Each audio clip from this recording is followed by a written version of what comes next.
ഇപ്പോൾ കഴിഞ്ഞ ആഴ്ചയിലാണ് അഡ്വക്കേറ്റ് ബി എ ആളൂർ അന്തരിച്ചതും ഒരുപാട് ഏറ്റവും കൂടുതൽ വിദ്വേഷവും അയാളുടെ മരണം പോലും സോഷ്യൽ മീഡിയയിൽ ആഘോഷിക്കുന്നതും കണ്ടു. അപ്പോൾ ഞാൻ വിചാരിച്ചു, ശരിക്കും പറഞ്ഞു കഴിഞ്ഞാൽ ആൾക്കാർക്ക് അദ്ദേഹത്തിന് അറിയുമെന്ന് എനിക്കറിയത്തില്ല.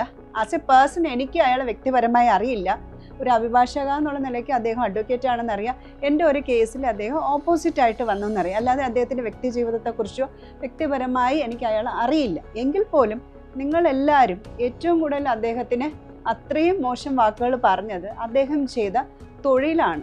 ആളൂരിൻ്റെ കേസ് പറയുകയാണെങ്കിൽ സൗമ്യ വധക്കേസിൽ അദ്ദേഹം അപ്പിയർ ചെയ്തു, അല്ലെങ്കിൽ ജിഷ വധക്കേസിൽ അങ്ങേരെ അപ്പിയർ ചെയ്തു. അഭിഭാഷകൻ എന്നുള്ള രീതിയിൽ അദ്ദേഹം പലപ്പോഴും നിങ്ങളോട് എല്ലാവരോടും കൺവിൻസ് ചെയ്യാൻ ശ്രമിച്ചു, ഞാനൊരു ക്രിമിനൽ അല്ല, I M A criminal lawyer എന്നുള്ള രീതിയിൽ അദ്ദേഹം പറയാൻ ശ്രമിച്ചെങ്കിലും നിങ്ങൾക്കാർക്കും അത് ബോധ്യപ്പെട്ടില്ല.